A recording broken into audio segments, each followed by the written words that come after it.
phenomenal person, a phenomenal man who loves the people of this country as much as anybody can love the people of this country. So, Bobby, please say a few words. Thank you very much.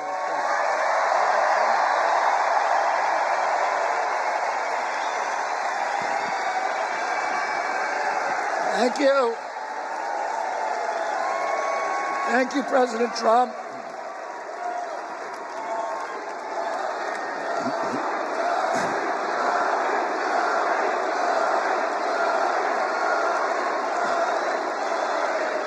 Thank you.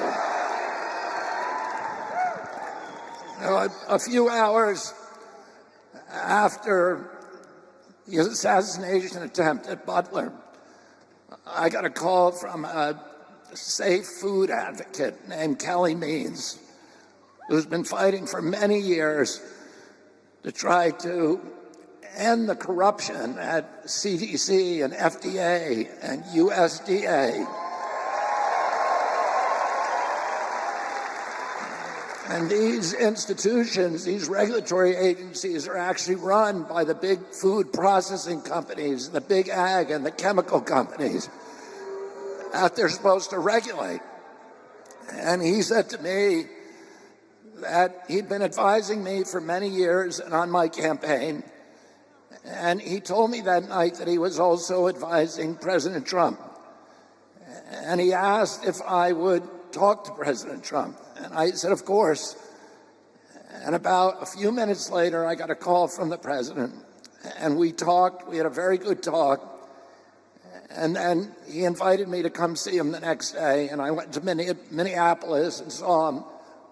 We met again a couple of weeks later in Florida. And we talked about, not about the things that separate us because we don't agree on everything, but on the values and the issues that bind us together. And one of the issues that he talked about was having safe food and ending the chronic disease epidemic.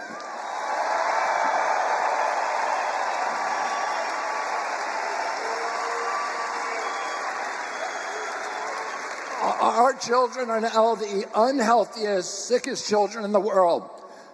Don't you want healthy children?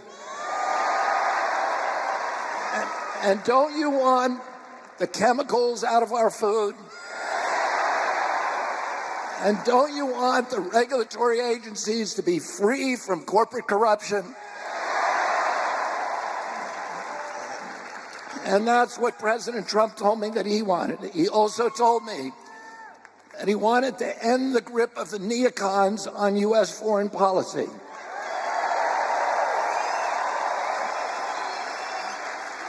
He said he didn't want any more $200 billion wars in Ukraine, that we could use that money back here in the United States.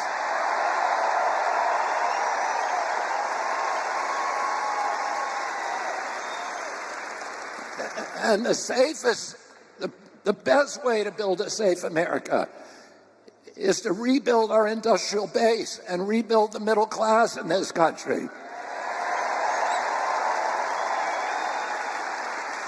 And don't you want a president who's going to get us out of the wars and who's going to rebuild the middle class in this country?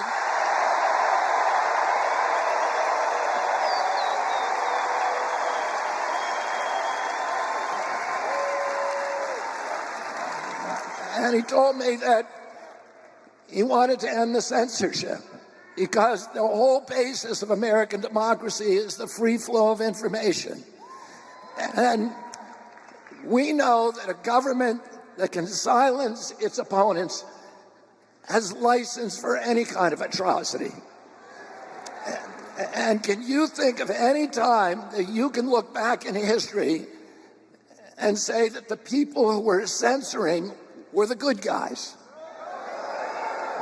They're always the bad guys, because it's always the first step down that slippery slope to totalitarianism.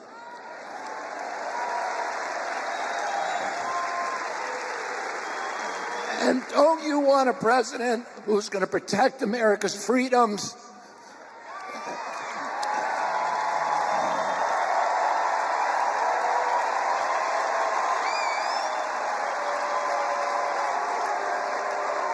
and who is going to protect us against totalitarianism.